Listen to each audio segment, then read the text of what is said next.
June was a huge recruiting month across the nation for everybody, but in particular Florida State, because of the urgency of trying to turn things around, trying to prove that they're making inroads in recruiting. So what would be your analysis on how things are progressing, knowing, of course, that National Signing Day is almost 6 months away, but in regards to a big June?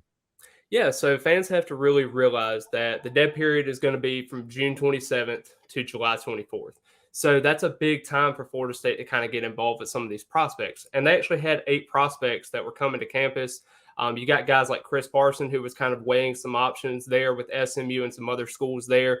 You're talking about Keldrick Falk, the 4-star defensive end out of Alabama, Lucas Simmons, the offensive tackle out of Clearwater, even Avery Stewart, the 4-star defensive back out of Montgomery. So there's a lot of options for Florida State to go there. I wouldn't quite panic as a fan right now because I think that was a huge recruiting weekend for Florida State going forward there. I think the trajectory of some of these prospects, because some of them are deciding on July the 5th and July the 6th, there are some positions of worry. But, I do think overall as a staff in general, I do think that there are some potential in that room to be able to kind of generate something. But Florida State right now, according to the 247 Sports Composite, are only at 40. So they need some work there. They need to get to that top 15 range to be able to be successful in the conference.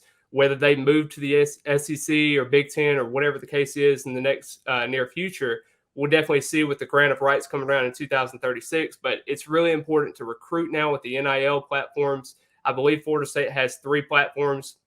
2 of them are joining together with Warpath and also Rising Spear. You turn around and have Micanopy 1851 in there as well. So there are some opportunities for these student athletes to get involved, but I definitely think that Florida State is on the right trajectory and kind of learn from their lesson of the Travis Hunter going to Jackson State, Kevin Coleman going to Jackson State as well, Tyree West going to Tennessee, Marvin Jones Jr. going to Georgia. I mean, the list goes on and on. You have to learn from these failures and kind of grow and develop and adapt to the situation.